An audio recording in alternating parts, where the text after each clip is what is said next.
गणेशोत्सवानिमित्त खरेदी करण्यासाठी दादर मार्केटमध्ये नागरिकांनी तुडुंब गर्दी केली होती। दादरमध्ये विभिन्न प्रकारचे खरेदीचे सामान उपलब्ध असल्याने खरेदीसाठी मोठी गर्दी झाली। सध्याच्या वर्षी आर्टिफिशियल फुलांचा ट्रेंड हे मोठ्या प्रमाणात दिसून आलाय। लालबागच्या राजाच्या दर्शनाला लाखो भाविक येत असतात। भक्तांना कोणताही त्रास होऊ नये म्हणून या ठिकाणी 300 सीसीटीव्ही कॅमेरे बसवण्यात आले। एआय तंत्रज्ञानाचा वापर करून सीसीटीव्हीद्वारे समाजकंटकांवर नजर ठेवली जाणार आहे।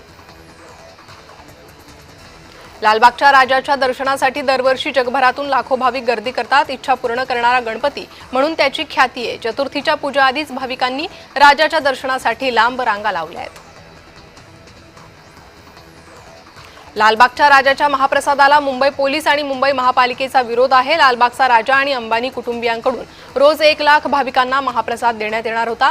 वाढलेली गर्दी पाहता महाप्रसादाला विरोध दर्शवलाय। यामुळे भक्तांकडून नाराजी व्यक्त करण्यात येते आहे। बोरीवली येथील कोरा केंद्र मैदानात सुवर्ण रजत अक्षर सन्मान सोहळा पार पडला। या सोहळ्यात जगद्गुरू शंकराचार्य स्वामी अविमुक्तेश्वरानंद सरस्वती यांच्या शुभ हस्ते उपमुख्यमंत्री एकनाथ शिंदे यांना सन्मानित करण्यात आलं।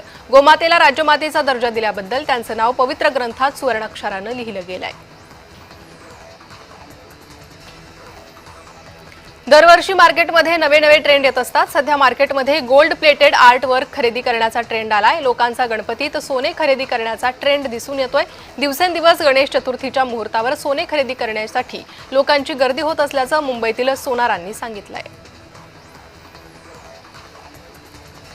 गणेशोत्सवाला अवघे काही तास उरले असताना पुणे शहरातील मुख्य पेठांमध्ये पुणेकरांनी प्रचंड गर्दी केली।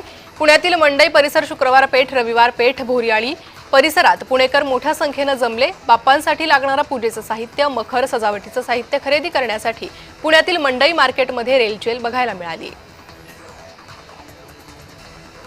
डोंबिवलीतील आनंदी कला केंद्रातील मूर्तिकार प्रफुल्ल तांबडेने गणेश मूर्ती न देता पळून जात ग्राहकांची फसवणूक केली। आर्थिक फसवणूक आणि विश्वासघात केल्याप्रकरणी डोंबिवली विष्णुनगर पोलीस ठाण्यात गुन्हा दाखल करण्यात आला आहे। मोकाट कुत्रे आणि पाळीव कुत्र्यांसंदर्भात सुप्रीम कोर्टाने स्पष्ट सूचना केल्या आहेत। त्यानुसार सार्वजनिक ठिकाणी कुत्र्यांना खाऊ घालू नये आणि मनपाने भटक्या कुत्र्यांना खाऊ घालायचं ठिकाण निश्चित करण्याच्या सूचना नागपूर पोलीस आयुक्त रवींद्रकुमार सिंघल यांनी जारी केल्या आहेत।